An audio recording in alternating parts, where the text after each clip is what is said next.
Hello पिलामाने स्वागत करुछि आपण मानकु मो यूट्यूब चैनल एग्जाम्स को आशा करुछि समस्ते भलरे थिबो। आज मु नै आछि आपण मान पई गोटिए नुवा वैकेंसी उपरे जोटा कि आछि हमरो ग्रामीण डाक सेवक जीडीएस रो ऑनलाइन एंगेजमेंट शेड्यूल 1 जनवरी 2026 रो पोस्ट जोटा कि हमरो रहिछि आपण मानकर सब बीपीएम एवं एबीपीएम रो पोस्ट आउ डाक सेवक तो एटा रही इंडियन पोस्ट तरफ रु तो ग्रामीण डाक सेवक जीडीएस रो फॉर्म तो चलते देखा नोटिफिकेशन टी आसला 28 जनवरी 2026 रे एवं यार सर्वमोट पोस्ट बाहरी 28,636 गोटी पोस्ट बाहरी। तो आपण मैंने 28,636 टी पोस्ट रु गोटे पोस्ट निज हाथी पारे जदि आपण मानकर 10th रे भल रिजल्ट रही ताले आपण माने ई पोस्ट पाई माने ई पोस्ट टी को इजीली पाई परिवे।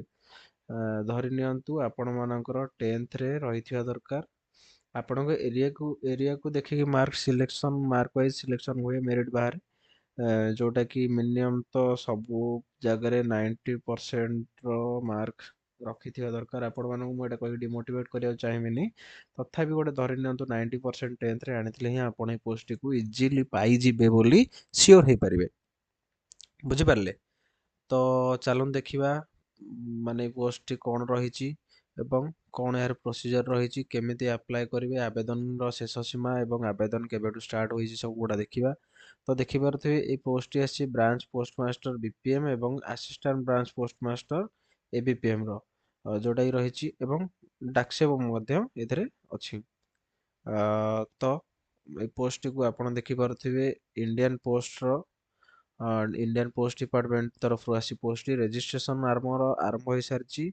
रेजिस्ट्रेशन ऑनलाइन अप्लाई रो आवेदन रो प्रथम दिन थिला आवेदन करथिले आपण 31 तारिख रु आपण मानकु आवेदन करियार समयटी देथिला एवं 14 तारिख 14 फेब्रुआरी 31 जनवरी रु आरंभ होई 14 फेब्रुआरी यार शेष तारिख रही आवेदन रो एवं ऑनलाइन पेमेंट मध्य 2/2/2026 रु आरंभ होई 16 तारिख रे शेष डेट टी रही।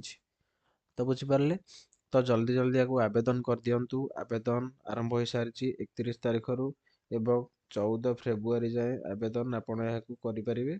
तो डेरी करंतु नाही आवेदन जल्दी कर दियंतु एवं आपण जदि रेजिस्ट्रेशन एवं एप्लिकेशन फॉर्म रे किछि गोटिए मिस्टेक रही जाइथिबो भूल भाल होइथिबो कि ऑनलाइन पेमेंट रो किछि गोटे प्रॉब्लम हेतिबो तेबे आपण माने ताकू 18 तारिख पर्यंत सुधारी परिबे एडिट करि परिबे तार ऑप्शन मध्य रहिछि। बुझी पारले तो 31 तारिख रे आवेदन रो तारीख आरंभ हो जाइछि 14 तारिख लास्ट डेट रहिछि। तो डेरी करंतु नाही बहुत जल्दी अप्लाई कर दियंतु इंडियन पोस्ट रे गोटे भलो जॉब आपण ब्रांच पोस्ट मास्टर मध्य गोटे भलो जॉब भलो प्रोफाइल तो आपण याकू माने इजीली पाई परिबे जदि आपणकर कैरियर मार्क टा भलो रहिछि कैरियर मार्किंग अनुसार याकू सिलेक्शन करा जाय या एथि पई कोनोसी एग्जाम दवा को पड़ी न थाए। बुझि पारले तो डेरी करंतु नाही जल्दी पोस्ट को अप्लाई कर दियंतु एवं जदि आपण माने देखिबा जे ड्यूटी रहइबो आपणकर ब्रांच पोस्ट ऑफिस रे एटा रहिछि ड्यूटी टा आपणकर एवं आउ मध्य आपणକୁ जदि मु कहिबी तो देखि पारुथिबे वर्तमान एमानकर सैलरी रहउछि ब्रांच पोस्ट मास्टर को सैलरी रहउछि 12,000 रु 29,380 समथिंग अप्रोक्सीमेटली धरि नियंतु आपनको 18,000 समथिंग आपनको इन हैंड मिल जिवो ब्रांच पोस्ट मास्टर एवं असिस्टेंट ब्रांच पोस्ट मास्टर आपनको सेही 15 रु 16,000 भितर आपनको इन हैंड मिल जिवो बुझि पारले। तो किछि असुविधा नै बढ़िया पोस्ट रहिछि आपण चाहिले इजीली ताको आवेदन करिकि भल सेंट्रल गवर्नमेंट रो गोटे जॉब टे पाई परिबे एवं एहर एज लिमिट रहिछि 18 रु 40 वर्ष पर्यंत जोटा कि मिनिमम एज लिमिट रहिथिबा दरकार 18 वर्ष एवं मैक्सिमम आपनको 40 वर्ष होइथिबा दरकार। इन केस माने शेड्यूल कास्ट शेड्यूल ट्राइब माने जो रहउसंती एससी एसटी मानक पई एटा 5 वर्ष रिलैक्सेशन रहिछि ओबीसी मानक पई 3 वर्ष रिलैक्सेशन रहिछि ईडब्ल्यूएस रिलैक्सेशन नाही ଏବଂ PWD ପିଲାଙ୍କ ପାଇଁ 10 ବର୍ଷର ରିଲାକ୍ସେସନ୍ ରହିଛି। PWD OBC ଯଦି ଆପଣ ଥିବେ ତାହେଲେ ଆପଣମାନଙ୍କୁ 13 ବର୍ଷ ରିଲାକ୍ସେସନ୍ ରହିବ। PWD SC ST ଥିଲେ ଆପଣମାନଙ୍କୁ 15 ବର୍ଷ ରିଲାକ୍ସେସନ୍ ରହିବ।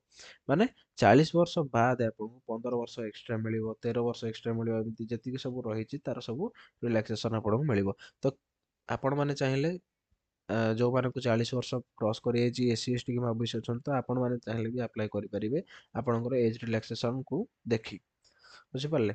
ତ ଆପଣମାନଙ୍କୁ ତ ମୁଁ କହିଥିଲି ୟାର ସିଲେକ୍ସନ୍ ପ୍ରୋସିଜର୍, ଏଜୁକେସନାଲ୍ କ୍ୱାଲିଫିକେସନ୍ ମଧ୍ୟ କହିଦେଉଛି। ଏଜୁକେସନାଲ୍ କ୍ୱାଲିଫିକେସନ୍ ହେଉଛି ଆପଣମାନଙ୍କର 10th ଷ୍ଟାଣ୍ଡାର୍ଡ଼ର ରହିବ। ବୁଝିପାରିଲେ? 10th ଷ୍ଟାଣ୍ଡାର୍ଡ଼ରେ ଯୋଉମାନେ 10th ପାସ୍ କରିଛନ୍ତି ସେମାନେ ୟାକୁ ଆପ୍ଲାଏ କରିପାରିବେ। ତାପରେ ଆଉ କିଛି ଦରକାର ନାହିଁ, ଏଗୁଡ଼ାକ ରହିଲା ସବୁ।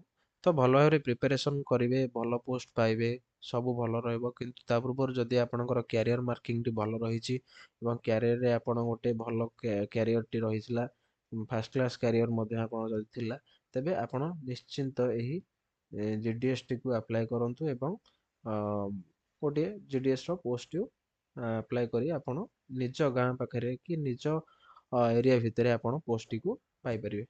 ବୁଝିପାରିଲେ? ତ ଠିକ୍ ଅଛି, ଆଜିର ପୋଷ୍ଟ ଏଇଟା ଥିଲା। ଆଶା କରୁଛି ସମସ୍ତେ ଭଲରେ ପ୍ରିପାରେସନ୍ କରୁଥିବେ। ଜୟ ଜଗନ୍ନାଥ।